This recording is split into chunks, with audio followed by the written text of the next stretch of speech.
ভালো করে জানো আমি তোমাকে কতটা ভালোবাসি। তাই তোমার জন্য অন্য জায়গায় বিয়ে না হয় সেই জন্য আমি আমার বন্ধুর সঙ্গে তোমার বিয়ে দিয়েছি।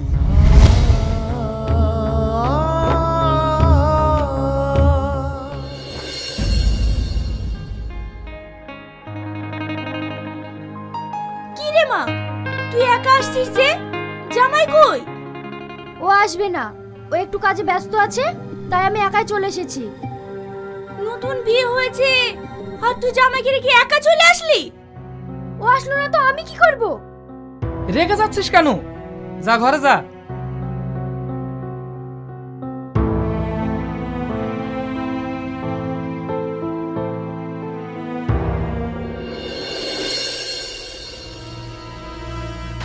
কি রে, এখানে এইভাবে মন খারাপ করে বসে আছিস কেন? আর ভাবি কোথায়? নিশ্চয়ই রান্না করছে। বল, তোর বাসর রাত কেমন কাটলো? তুই আমার সাথে এত বড় বিশ্বাসঘাতকতা কেন করলি বল? বিশ্বাসঘাতকতা? হ্যাঁ, আমি কেন তোর সাথে বিশ্বাসঘাতকতা করতে যাব? তোর কি মাথা খারাপ হয়ে গেছে? আমি তোকে যে প্রশ্নটা করেছি তার উত্তর দে। তুই কি বলছিস? আমি তো কিছুই বুঝতে পারছি না। বুঝতে পারছিস না? তুই না কে? কেন? তুই না তোর বউ আর আমার ভাবি। মিথ্যা কথা। তুই না তোর গার্লফ্রেন্ড। তুই কেন আমার সাথে এটা করলি? তোকে আমি সব চাইতে বেশি বিশ্বাস করতাম, আর তুই আমার সাথে বিশ্বাসঘাতকতা করলি। তোর যে ওর সঙ্গে প্রেম আছে তুই তো আমাকে কোনোদিন বলিসনি। তুই যদি আমাকে একবার বলতিস আমি তোর সঙ্গে ওর বিয়ে দিতাম। তুই কেন আমার জীবন নিয়ে ছিনিমিনি খেললি? তুই কেন আমার জীবন নিয়ে ছিনিমিনি খেললি?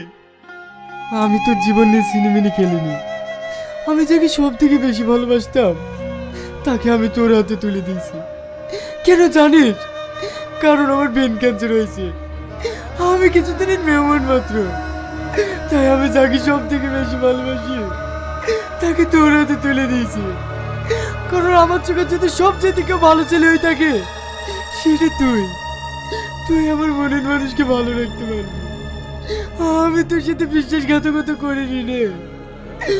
আমি তোর সাথে বিশ্বাসঘাতকতা করিনি। তুই আমাকে ভুল বুঝিস না। আমি তোকে অনেক ভালোবাসি। তুই বিশ্বাস কর, আমি ওকে আজ পর্যন্ত স্পর্শ করেও দেখিনি। তুই আমার জন্য প্লিজ ওকে কষ্ট দিস না। তোর ব্রেন ক্যান্সার হয়েছে মানে? হ্যাঁ। এই কথা তুই আমাকে কোনোদিন বলিসনি কেন?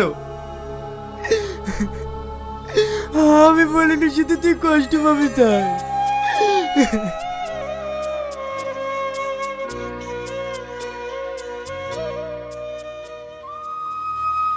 এবার বল, তুই না কোথায়? ও বাবার বাড়ি চলে গিয়েছে। মানে? হ্যাঁ, ও তোর জায়গাটা আমাকে কখনোই দিতে পারবে না রে। আমি নাকি ওর সমস্ত স্বপ্ন ভেঙে দিয়েছি, ওর জীবনটা নষ্ট করে দিয়েছি, তাই আমি ওকে চলে যেতে বলেছি।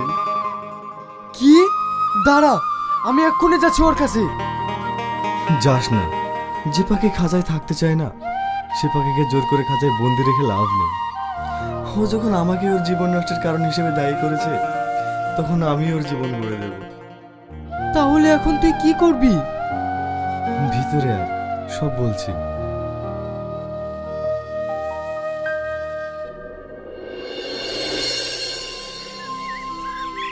তুই না? কি ব্যাপার, তুমি এখানে? আমার প্রতি তোমার এখনো রাগ কমেনি? তবে তোমার জন্য একটা খুশির খবর আছে। আমি তোমার কাছ থেকে কোনো খুশির খবর শুনতে চাই না। তুমি এখন এখান থেকে যাও। আরে তুমি একবার শুনেই দেখো না, তোমার স্বপ্ন পূরণ হতে চলেছে। মানে? হ্যাঁ, তুমি বহরমপুর মেডিকেল কলেজে চান্স পেয়েছো।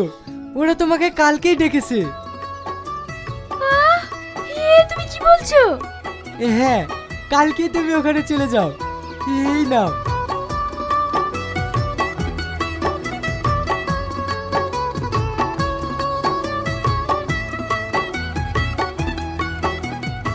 তোমাকে অনেক অনেক ধন্যবাদ। তোমার প্রতি আর আমার কোনো রাগ নেই।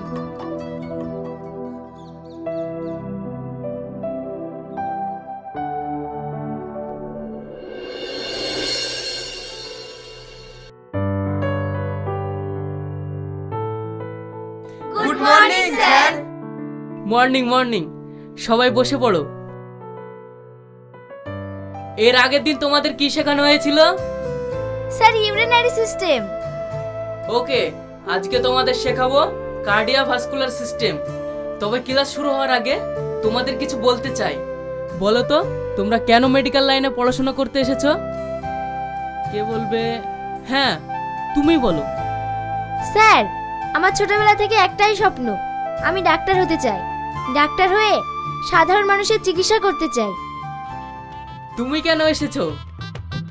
স্যার, আমি এই লাইনে এসেছি একটাই কারণ, এটা এমন একটি প্রফেশন যার ইনকামের শেষ নেই, তাই মানুষের চিকিৎসা করে আমি ইনকাম করতে চাই। বুঝলাম। তুই না, তুমি কেন এসেছো? স্যার, আমার ছোট থেকেই স্বপ্ন ডাক্তার হওয়ার। আমি ডাক্তার হয়ে সাধারণ দরিদ্র মানুষদের ফ্রিতে চিকিৎসা করতে চাই। কারণ আশেপাশে অনেক দরিদ্র ফ্যামিলি দেখি যারা চিকিৎসার অভাবে বিছানায় ছটফট করে মারা যাচ্ছে। তাই আমি প্রথমেই সেই সব অসহায় মানুষদের পাশে দাঁড়াতে চাই স্যার। গুড, এটাই তোমাদের কাছ থেকে শুনতে চেয়েছিলাম। দেখো, ডাক্তারদের সকলে ভগবানের আর এক রূপ হিসেবে চেনে। কারণ একটা মানুষকে যদি ভগবানের পরে কেউ বাঁচাতে পারে তবে সেটা ডাক্তার। কিন্তু আজকাল আমরা ডাক্তাররা অনেক লোভী হয়ে পড়েছি। শুধু টাকার নেশায় সাধারণ মানুষকে চিকিৎসার নামে তাদেরকে লুট করছি। তাই তোমাদের প্রত্যেকের উদ্দেশ্যে বলছি, তোমরা অনেক বড় সৎ ডাক্তার হও আর সৎ পথে ইনকাম করো। চলো এবার মেন টপিকে আসা যাক।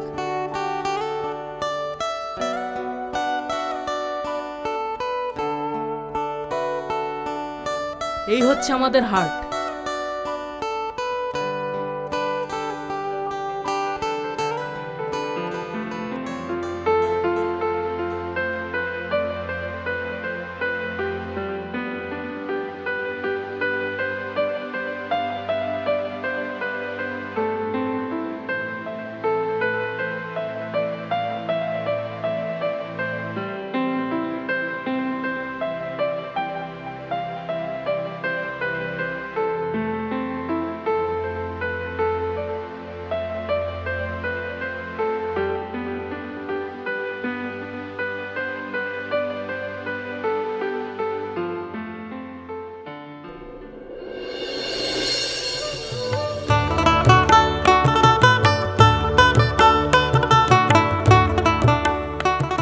মা, এই টাকাগুলো রাখেন, তুহিনার কলেজে দিয়ে আসবেন।